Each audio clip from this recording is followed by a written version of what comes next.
नमस्कार। दक्षिण महाराष्ट्र ते केरळ किनारपट्टीवर कमी दाबाचं क्षेत्र तयार झाल्याने राज्यात पावसासाठी पोषक वातावरण आहे।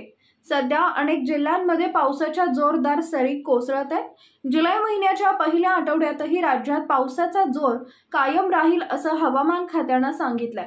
पुढील 72 तासांसाठी राज्यात तुफानी पावसाचे असतील असा इशाराही देण्यात आलाय।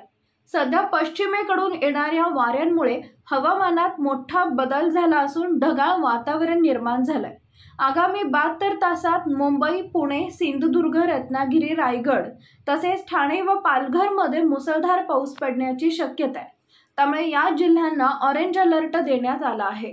मुंबईत पावसाचा जोर वाढेल असं कुलाबा वेधशाळेनं सांगितलंय। मुंबईसह कोकण, मध्य महाराष्ट्र, विदर्भ तसेच मराठवाड्यात पावसाच्या हलक्या ते मध्यम सरी कोसळल्या। हवामान विभागाने आजपासून 3 जुलैपर्यंत मुसळधार पावसाची शक्यता वर्तवली आहे। IMDच्या माहितीनुसार 1 जुलै दरम्यान मुंबई, ठाणे, रायगड, रत्नागिरी, पुणे, सिंधुदुर्ग आणि 2 जुलैला पुण्यातील घाट परिसरात जोरदार पाऊस पडण्याची शक्यता आहे। विदर्भ तसेच मराठवाड्यातही वादळी पावसाचा इशारा देण्यात आलाय। छत्रपती संभाजीनगर जिल्ह्यात आज आणि उद्या पावसाची शक्यता आहे।